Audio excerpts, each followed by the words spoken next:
El libro de Mateo capítulo 21, versículo 28 en adelante dice así. ¿Qué os parece? Un hombre tenía 2 hijos. Se acercó al primero y le dijo, Hijo, ve hoy a trabajar en mi viña. Y él respondió, No quiero.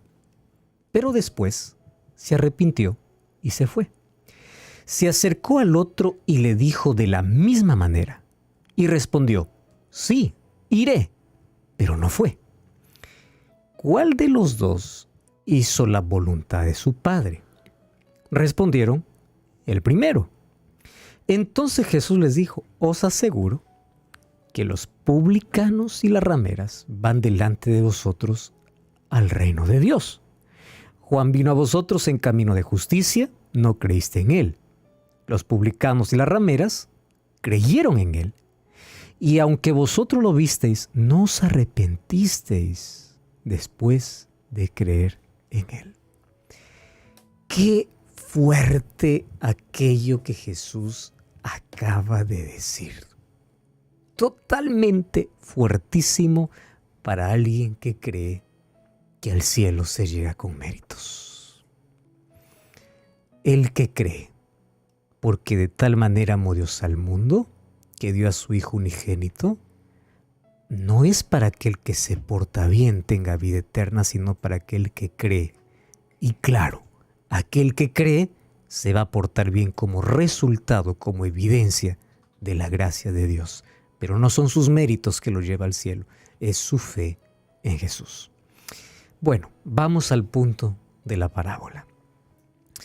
Vamos a ubicarle en qué contexto está situada esta parábola. Si nosotros revisamos el capítulo 21, Jesús ha llegado una vez más al templo. Y cuando nosotros vamos a los versículos 12 en adelante, después de su entrada triunfal a Jerusalén, Jesús purifica el templo. Ahora yo quiero que tú entiendas algo. Cuando Jesús entra para limpiar el templo, esa limpieza lo hace porque el templo se había hecho un mercader. Antes, en el tiempo de Jesús, la costumbre era que para llegar al templo se tenía que llevar ofrendas específicas. El asunto es que todos los mercaderes estaban afuera del templo y se había hecho un negocio completo. Entonces la gente que iba para adorar realmente ya era interrumpida incluso por el ruido, por el balido de las ovejas, por la venta de los palominos y todo eso, que incluso la venta se colocó dentro del templo. Ahora Jesús llega, allí se cambiaba el dinero porque el dinero para ofrenda incluso era diferente, los animales eran vendidos, todo dentro del templo. Entonces ya no había lugar para la adoración. Jesús entra y comienza a sacar a todos y dice, ustedes han hecho esta casa de oración una cueva de ladrones, porque incluso ellos vendían al duplicado que cualquiera podría vender fuera del templo a un precio menor. Ellos duplicaban el valor porque estaba dentro del templo. Bueno, el asunto de la comercialización usando la fe todavía continúa hasta ahora.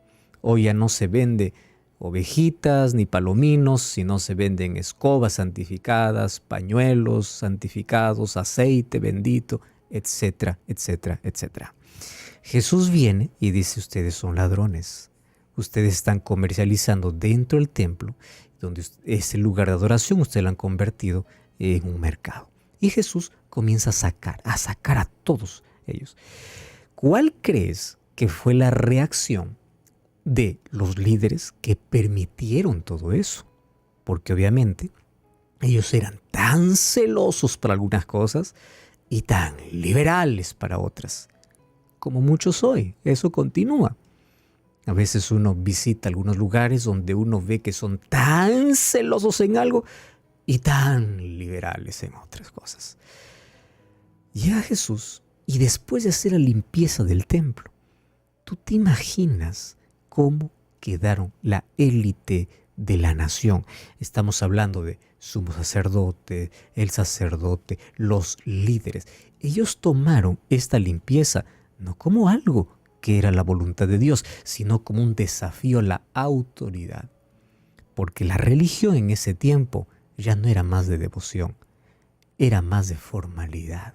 Vamos para adorar, vamos porque se tiene que ir, vamos a ofrecer la ofrenda porque así hemos crecido, así hemos creído. Ya no había más esa devoción del corazón. Entonces, Dios ya no era el centro. Cualquier cosa que llevaba a las personas a Dios, ellos lo tomaban como un desafío a la autoridad, porque ellos eran la máxima autoridad y nadie podría estar por sobre las decisiones que ellos tomaban. Jesús, después de hacer la limpieza del templo, vemos que se acercan los principales líderes y ellos saben que Jesús tiene mucha gente. Ellos no lo pueden tomar preso. Además, Jesús aquí revela su autoridad. Ellos comienzan a discutir con él de una manera inteligente para hacerle caer y buscar la manera en que puedan acusar de Jesús para que nadie salga a favor de Jesús. Mas Jesús responde acertadamente todas las cuestiones que ellos presentan y después de responder sus inquietudes, como lo vemos en los siguientes versículos, cuenta la parábola de los dos hijos. ¿A quién representa estos dos hijos? Es interesante que la mayoría de las parábolas no tienen nombre. Y no tienen nombre porque Jesús quiere que nosotros coloquemos un nombre porque puede representar nuestra historia, nuestra actitud. ¿Cuál de los dos soy yo? ¿El hijo mayor o el hijo menor? ¿Cuál soy yo? ¿El pródigo o el que se queda en casa? ¿Cuál soy yo? O sea, para que nosotros nos podamos situar. ¿A quién nos parecemos? ¿Cuál es nuestra actitud? Entonces Jesús aquí no da nombre para que cada uno ponga el suyo donde le corresponda. ¿De qué trata la parábola? La parábola habla sobre la elección que el ser humano toma en relación a hacer la voluntad de Dios o hacer su propia voluntad. Fíjate una cosa, hay gente que hace su propia voluntad y piensa que está haciendo la voluntad de Dios. ¿Tú ya viste tanta gente condenando en el nombre de Dios? Piensa que defiende a Dios y no defiende a Dios. Está defendiendo sus ideas. Pero hay gente que cree que defiende a Dios defendiendo sus propias ideas.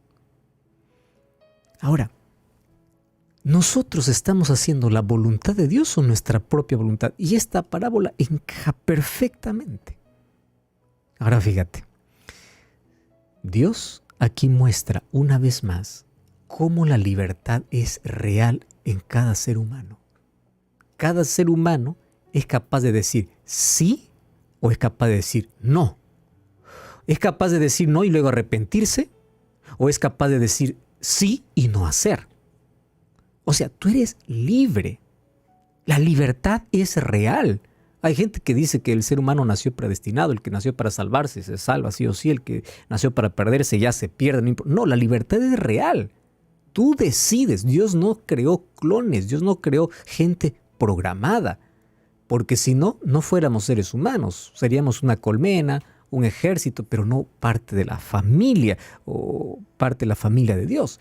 Ahora, ¿la humanidad no te parece que hubiese sido más fácil de manejar si Dios nos hubiese programado? A ver, si Dios nos hubiese programado a todos nosotros para solamente obedecerle, ¿no fuera más fácil? Los padres serían más felices, todos los hijos serían obedientes, los profesores serían más felices, todos seríamos aparentemente más felices. ¿Por qué? Porque nadie nos discute, todos son dóciles, todos son sumisos, todos dicen sí a todo. Pero eso no funciona en la realidad, porque los seres humanos, desde que descubrimos que tenemos libertad, usamos nuestra voluntad y nuestra voluntad a veces es enfermiza y se opone a toda orden que recibe. ¿Ya te diste cuenta, los niños? En la medida que van creciendo, lo que más van detestando son órdenes. ¿Por qué detestan órdenes? Porque quieren hacer su voluntad. Recuerda que la parábola está en base a la voluntad del ser humano y la decisión que él toma. ¿Qué voluntad está haciendo? ¿La voluntad de Dios o tu propia voluntad? Entonces, cuando los niños van creciendo y descubren que ellos tienen libertad, usan su voluntad para poder oponerse a la voluntad de los padres, creyendo que su voluntad es mejor. O sea, el ser humano sabe que tiene libre albedrío y eso le da capacidad para poder decidir. Por eso es que nosotros, lo más complicado con el cual el ser humano puede trabajar es con otro ser humano. Es fácil trabajar con máquinas, computadoras, con maquinaria. Lo programas, haces lo que quieres, te obedece. A ver, trabaja con un ser humano. Te discute, te dice que no, te dice que sí, no lo hace. En fin, eso es lo más complicado. Ahora, aquí Jesús cuenta la historia. Va un padre al hijo mayor. Ojo, hijo mayor. Y le dice, hijo, ayúdame. Te necesito en mi viña. ¿Sabes qué cosa me encanta de esta parábola? Que aquí está el reflejo de Dios hablando al ser humano. Cuando Dios va al ser humano, no va como un amo a su esclavo, va como un padre a su hijo y expresa su voluntad con todo respeto. Apocalipsis 3:20. Yo estoy a la puerta llamando. ¿Él puede quebrar la puerta? Puede. Él sostiene el universo. Él es el creador del universo. Él tiene poder para todo, menos para derribar tu voluntad. Menos. Se limita a eso. Jesús con respeto se acerca al ser humano así como el padre va a su hijo. Por favor, ayúdame, porque el respeto es esencial cuando hay amor. Ayúdame. Te necesito en mi viña. Otro asunto.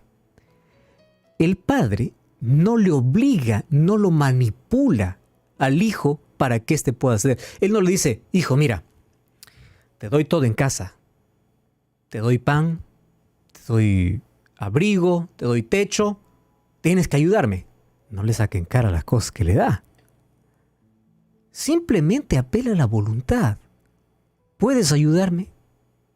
Él no le está manipulando. Muchas veces hasta intentamos manipular para un sí, ¿verdad? Primero recordamos las cosas que ha recibido como beneficio para luego pedirle un favor. Pero no.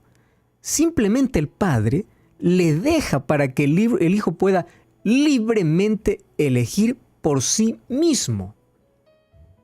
¿Tú puedes ayudarme?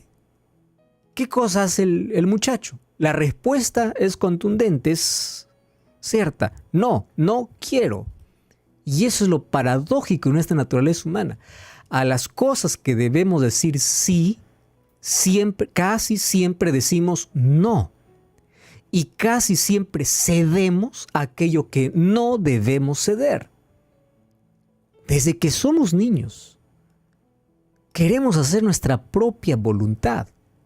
Una de las primeras cosas que aprenden los niños es a decir, no quiero. No quiero. Porque ellos quieren hacer su propia voluntad. No quieren someter su voluntad. Ahora, ante eso una pregunta. ¿Acaso Dios habrá fracasado entonces al ser seres libres? Te voy a decir que no. ¿Por qué? Porque la libertad siempre va a caminar en la plataforma del amor. Y Dios no amaría a sus hijos si nos hubiese creado como seres programados. Fuésemos objetos. Por eso es que Dios no fracasó. A pesar de nuestras decisiones siempre estar en contra de la voluntad de Dios, Dios no ha fracasado con su plan. Número 2. Dios hubiese fracasado incluso si es que no nos hubiese hecho seres inteligentes. Por eso Dios nos ha dado, junto a la libertad, inteligencia. ¿Y por qué Dios nos ha dado libertad e inteligencia? Inteligencia para saber usar nuestra libertad. Pero el ser humano usa su inteligencia para ir en contra de la voluntad de Dios y usa mal su libertad. Y allí nosotros demostramos que la inteligencia que Dios nos da, lo usamos para mal. Ahora, Él rechaza la voluntad del Padre. El Padre quiere que trabaje en su vida. Él dice, yo no quiero. Punto final. Bueno, pasamos al otro hijo. Va el segundo hijo y le dice, hijo, tú podrías ir a trabajar en mi viña. Y fíjate la respuesta astuta y engañosa de este segundo. A veces a primera vista dice, qué buen hijo. La primera respuesta que da es sí. No todo el que te dice sí va a ser lo que tú quieres. Esto lo podemos demostrar en cualquier ámbito de la vida. ¿Por qué dijo sí inmediatamente el muchacho? Dijo sí para que no esté el padre diciéndole otra vez, ¿podrías ayudarme? ¿Eso no ha pasado con nosotros? Para que no nos vuelvan a pedir, sí, ya lo voy a hacer. Ya no quiero discutir contigo. El asunto es que te voy a decir sí solo para que no puedas volver a llamarme. Tú ya viste a tanta persona que va a la Biblia, aceptas en Jesús, sí. ¿Crees en Dios? Sí. ¿Tú crees que eso es bueno? Sí.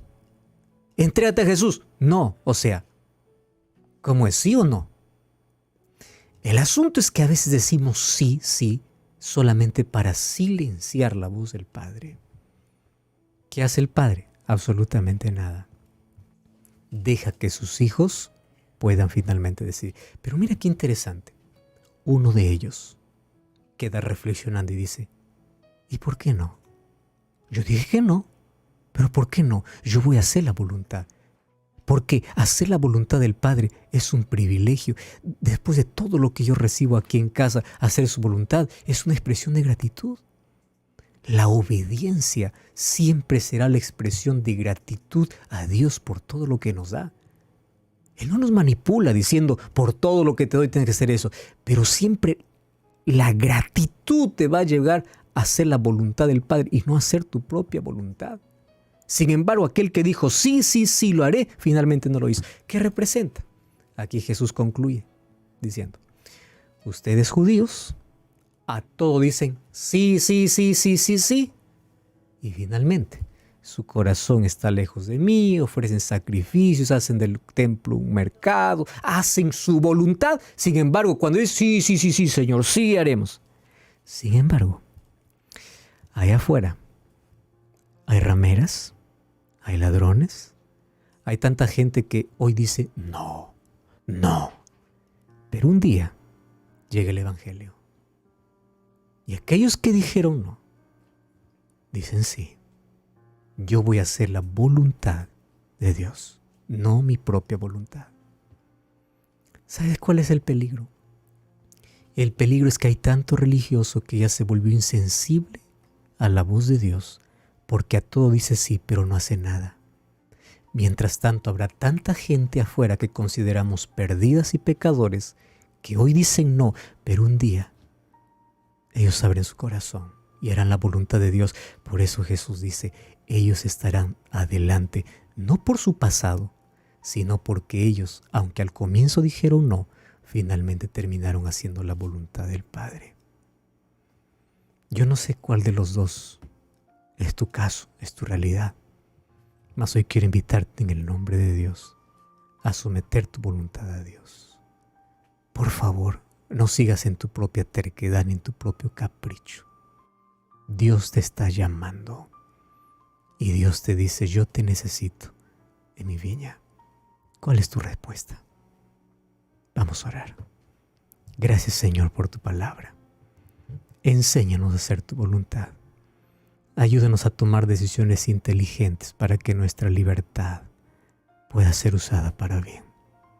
Gracias porque nos amas independientemente de nuestras decisiones.